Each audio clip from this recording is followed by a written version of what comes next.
selayang pandang, alam Mojopahit bisa digambarkan sebagai alam Sutra Dewangga. Demikian surat Pararaton mengisahkan bumi terik yang tidak lain tanah subur yang dipelihara menjadi kerajaan Majapahit. Kerajaan yang dikelilingi beberapa gunung atau lembah ngarai, berhamburan mata air di segala penjuru. Inilah kemudian Emputan Tular menyebut lingkungan alam hutan terik sebagai Manik, Mutu, Manikam, Sutra Dewangga. Dengan kata lain, bumi yang dihadiahkan para dewa kepada raja-raja Jawa pada zamannya.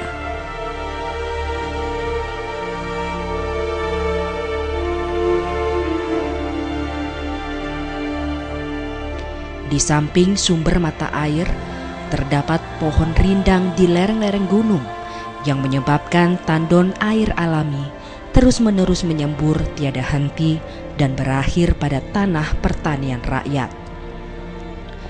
Itulah Majapahit yang mengalami zaman keemasan selama 200 tahun dengan raja pertamanya Sri Kertarajasa Jayawardana atau Raden Wijaya tahun 1293.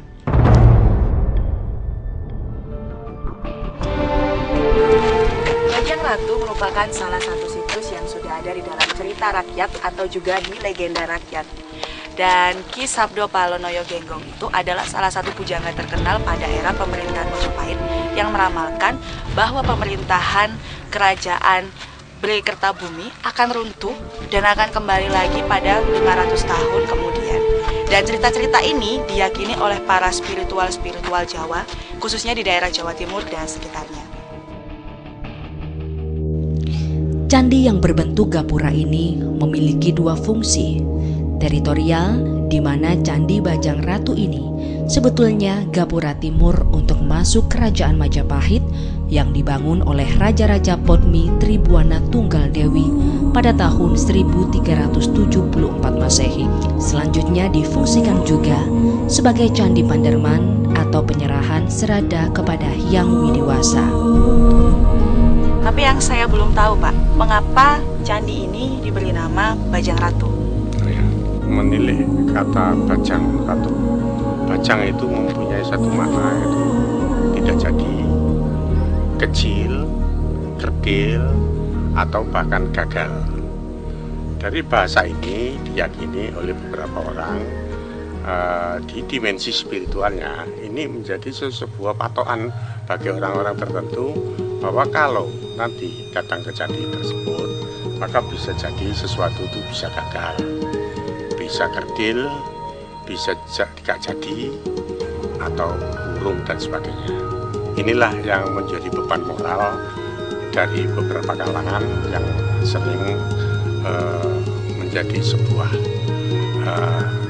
pemahaman yang sebenarnya itu tidak semestinya seperti itu.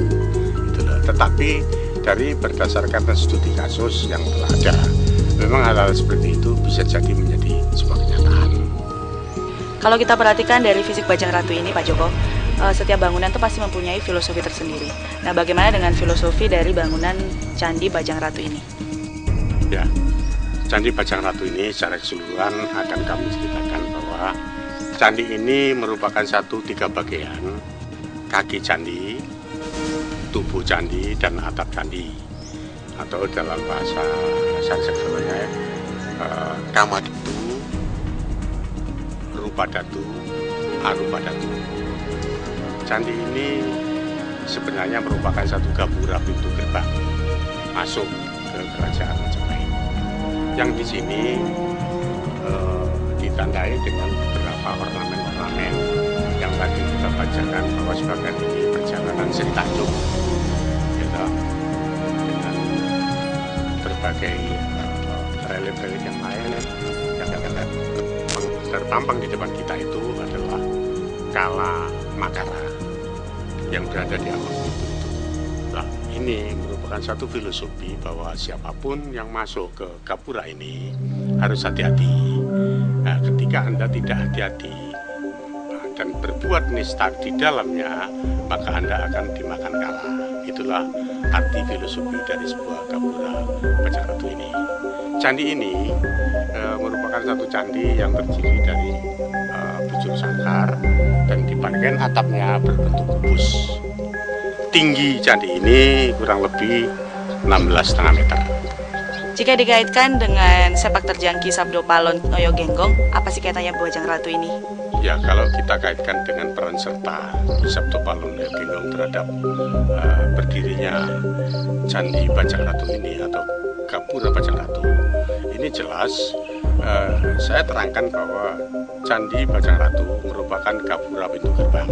Jadi suatu bangunan utama untuk masuk ke sebuah kerajaan.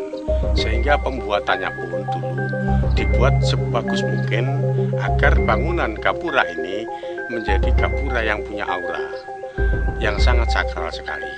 Sehingga pembuatan ini tidak lepas daripada peran serta para resi, para brahmana, juga seorang Sabdo Palon Noyo Genggong menjadi sesuatu faktor yang paling utama di dalam pembuatan gapura ini. Itulah maka saya katakan bahwa Gapura Bajang Ratu menjadi gapura yang sangat sakral karena peran serta dari beliau. Kalau berkaitan dengan Ki Sabdo Palon Noyo Genggong ini, tidak hanya situs ini saja ya Pak Joko yang berhubungan dengan beliau ya. Tentu. Kita punya masih banyak situs-situs yang lainnya yang ada di Mojokerto ini. Iya. Salah satunya apa nih Pak Joko? Ya, tentunya banyak Mbak, bahwasanya situs-situs di Majapahit ini, tetapi langkah kita menuju ke situs Patirtan Kolam Segaran nanti kita bisa lakukan pengamatan dan melihat di sana, nanti akan kami terangkan setelah kita bersama-sama menuju ke lokasi sana. Baik Pak, kalau begitu untuk waktu kita langsung ke situs selanjutnya saja.